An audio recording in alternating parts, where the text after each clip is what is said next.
Des gentils, des méchants, sur Terre ou dans la galaxie, il existe dans notre imaginaire des extraterrestres de toutes formes et de tout poil. Essayons d'en tracer ici une brève histoire.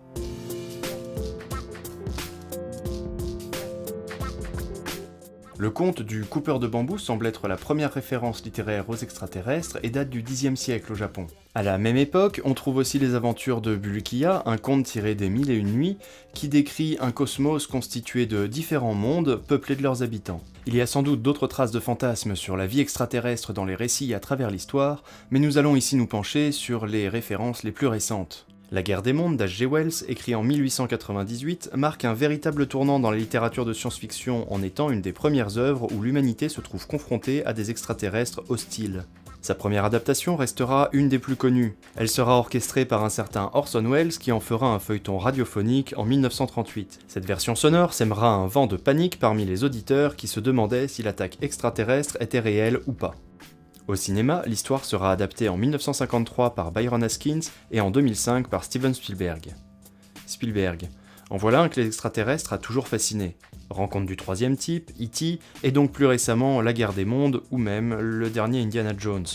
Le cinéma a énormément contribué à l'essor des extraterrestres dans la culture populaire, et ce dès le début du siècle avec Méliès et son film Voyage dans la Lune en 1902, inspiré des univers de Jules Verne et d'H.G. Wells. Cet essor donnera lieu à différents types d'histoires qui seront bien souvent le reflet de récits plus classiques. Prenons d'abord les histoires où les extraterrestres sont hostiles. À l'image de la guerre des mondes, Mars Attack ou Independence Day, l'humanité tout entière se trouve confrontée à une race extraterrestre avec laquelle elle entre en conflit. On dépeint souvent dans ces histoires des races d'aliens à la technologie avancée qui viennent piller les ressources de la Terre à l'image de sauterelles galactiques. Dans d'autres cas, les extraterrestres sont vus comme particulièrement sages et pacifiques.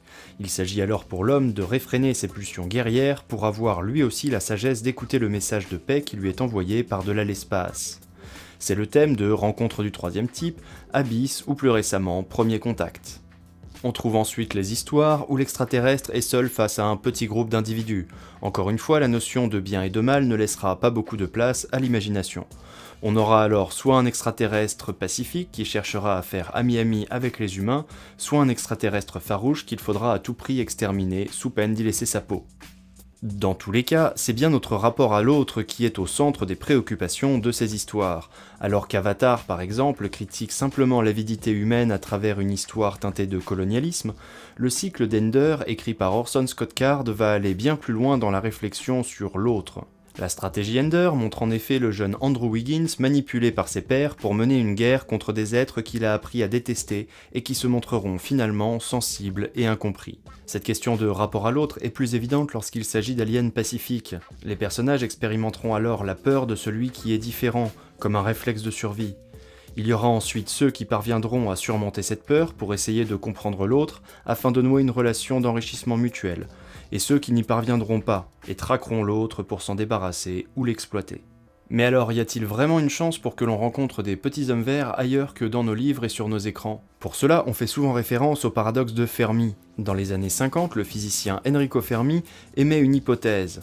Si une civilisation se montrait capable de voyager dans l'espace à une vitesse inférieure à celle de la lumière, et qu'elle colonisait plusieurs dizaines de planètes à la fois, alors l'ensemble de la galaxie serait colonisé en seulement quelques centaines de millions d'années, ce qui amène à la question suivante, si les extraterrestres existent, où sont-ils ? Les scientifiques de notre monde s'intéressent de près à la recherche de la vie, mais pas nécessairement de la vie intelligente, car le simple fait de trouver une vie extraterrestre, même la plus simple des bactéries, serait extraordinaire.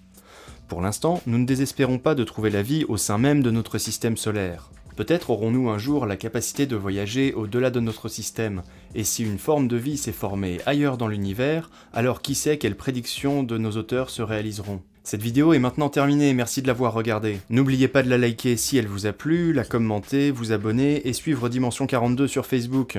Je vous retrouve bientôt pour une nouvelle vidéo, et d'ici là, prenez soin de votre imaginaire.